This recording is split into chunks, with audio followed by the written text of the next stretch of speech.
नाथ के second visiting place पर हम लोग आ गए हैं। सामने आपको दिख रहा है, यहाँ पर आप लोग को 80 फीट 9 इंच ऊंचा गौतम बुद्ध जी का स्टैचू मिलेगा जी।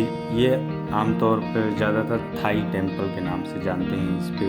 यहाँ आपको हंसता हुआ बुद्धा और भी कई सारे बुद्ध के स्टैचू मूर्ति आपको अभी आगे दिखाएंगे।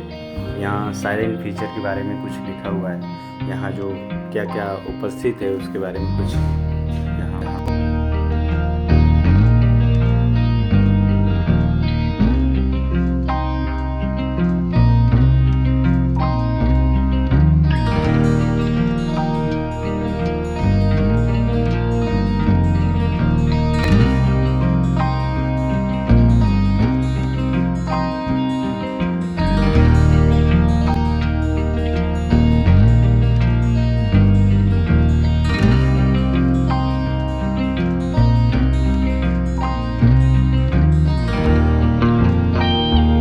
ये थाई टेम्पल है। थाईलैंड के समुदाय के द्वारा शांत गार्डन में ये थाई टेम्पल बनवाया गया, कुछ इस तरह से बहुत ही सुंदर कैलाश शैली। ये पिलर आपको सारनाथ में हर जगह देखने को मिलेगा। यहाँ गौतम बुद्ध जी के ध्यान की 4 मुद्राएं उपस्थित हैं जो सामने आपको दिख रही हैं कुछ इस तरह से। ये पहली मुद्रा है जिसका अर्थ है कि धर्म के नियम का चक्र घुमाना, अर्थात धर्म का चक्र को गति में लाना। इस मुद्रा में दोनों हाथ सम्मिलित हैं, जैसा कि सामने देख पा रहे हैं।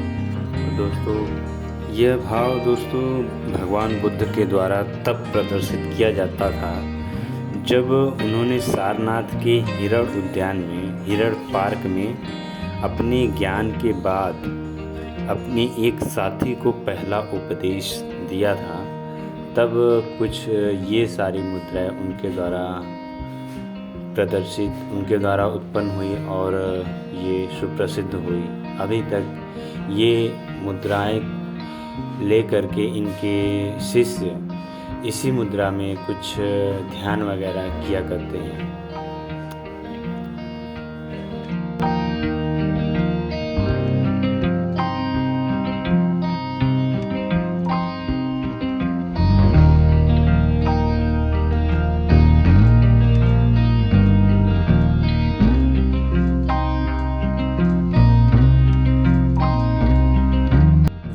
थाई टेम्पल के पास हम लोग आ गए हैं दोस्तों। बौद्ध तीर्थ स्थल होने के कारण दोस्तों ये पूरे विश्व में यहाँ पर श्रद्धालु आते हैं। खासकर जापान, थाईलैंड और चीन जैसे बौद्ध के लिए प्रसिद्ध देशों से दोस्तों यहाँ आते हैं। दोस्तों थाईलैंड के द्वारा ये बनवाया गया मंदिर थाई टेम्पल, हम लोग अंदर चल रहे हैं दोस्तों। थाई मंदिर का निर्माण थाई समुदाय ने ही करवाया था दोस्तों।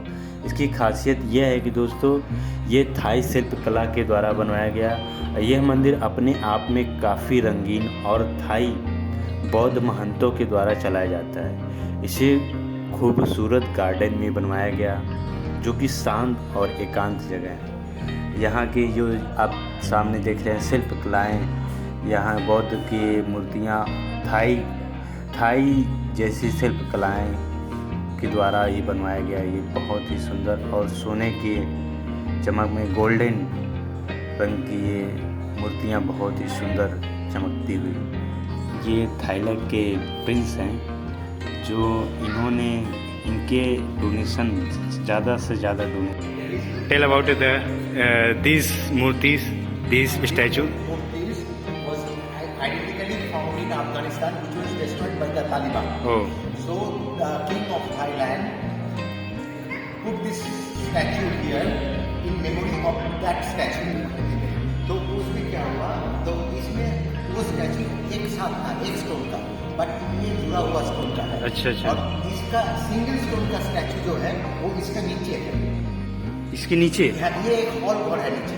अच्छा, ये हॉल बट ओपन नहीं है। ये हॉल ओपन साल में एक बार होता है जब टूरिस्ट लोग आते हैं। अभी कोरोना के लिए कोई नहीं आ रहा है, थाईलैंड से लोग आते हैं, तो साल में एक बार ओपन होता है। कार्तिक पूर्णिमा दिस। और ये लाफिंग बुद्धा है जो कि सुख, समृद्धि और धन को रिप्रेजेंट करता है। तो इसे खरीद के आप नहीं रख सकते, इसे खरीद के ये रिवाज है कि इसे अपने रिलेटिव को दीजिए और आपके रिलेटिव आपको देंगे। ये सामने वो थाई टेम्पल है, सामने बहुत ही सुंदर शिल्पकला। दोस्तों, बुद्ध जी की मूर्तियों में पाए जाने वाली सर्वाधिक आम मुद्रा है। इस मुद्रा का नाम भूमि स्पर्श मुद्रा है। जैसा कि देख पा रहे हैं, इनका बायां हाथ भूमि को स्पर्श कर रहा है, इसलिए इस मुद्रा का नाम भूमि स्पर्श मुद्रा है। दोस्तों, इसका महत्व क्या है? सत्य का गवाह बनने के लिए पृथ्वी का आह्वान करना तथा बुद्ध के ज्ञान प्राप्ति के क्षण का प्रतिनिधित्व करता है यह मुद्रा।